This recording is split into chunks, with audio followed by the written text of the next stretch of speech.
as a show of unity. The horror! It's never been done before. Would you believe that? The Democrats always sit on one side, the Republicans always sit on the other. But if they decide to intermingle, will it really change things in D.C.?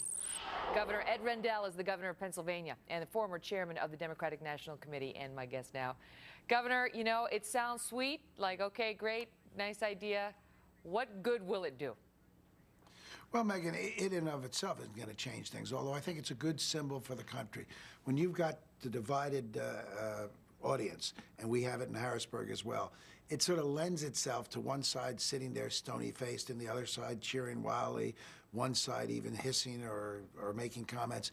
If they're all intermingled, I think you'll see less of that, and that's good for the nation. Do you? I don't think whoever the president Before is, you go on to make your next point, point, of the United States. Before you go on to make your next point, let me challenge you on that. You really think Chuck Schumer's sitting next to Mitch McConnell, and Chuck Schumer leaps to his feet and starts clapping, McConnell's going to be like, all right, me too? No, I don't think he necessarily leaps to his feet, but I think by having them commingled, you don't have that same sort of solid phalanx. We've got to sit together like a phalanx. I think you'll see a little bit more applause because there are a lot of lines that President Bush uttered, President Clinton, President Obama, that I think people should be applauding because they're neutral lines.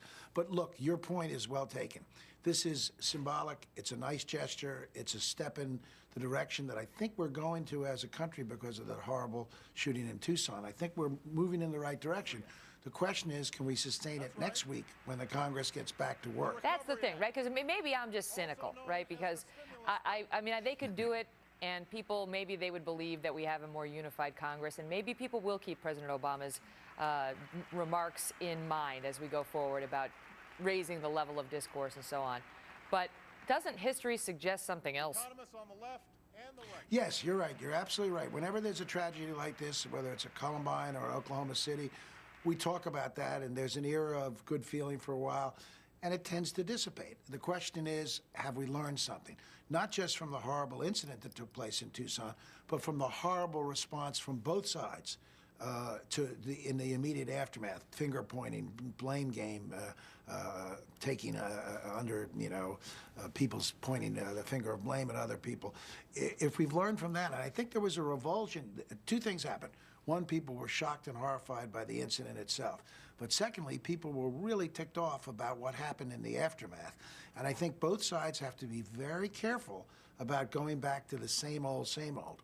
And we'll see when we have debate on repeal of health care. Let me get you to frame that up for me, because what made the news mostly this week was some folks on the left that started with the sheriff, who's a Democrat, saying that that political vitriol was behind this madman's actions. And then the folks on the right got upset with that, saying you can't blame the right for this. You got it. This is a mental health issue. It's not a political issue.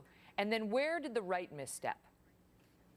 Well, for example, I thought Sarah Palin, and I friends with Sarah from our days in the National Governors Association, but I thought for her to make that statement on the day of the memorial, a statement that was pretty defensive and pretty aggressive, that came with ill grace as well. So I think there's blame, and if you go back and look at all this, there's blame on both sides, targeting this, targeting that, and I think both sides should be forewarned about the fact that I think 80% of the country doesn't want that stuff. And the debate on health care, I think the Republicans make a mistake if they don't allow amendments. I think they should allow amendments. They should allow a thorough discussion.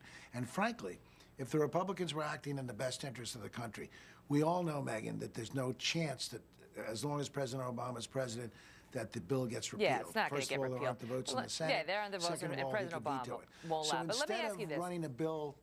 Yeah, right. But so the question is, why are they doing it? And they've got their reasons, which I think our viewers have heard by now. But let me ask you this, Governor. What I would like to see them do is go to the president with 5 or 6 changes in the bill and say, Mr. President, can you consider these 6? And the president may sit down and say, well, I can consider 2, maybe a 3rd, but not these 3. They may still go that route. What they did they may still go that route once things don't go forward. I only have a little time left, but I do want to ask you this.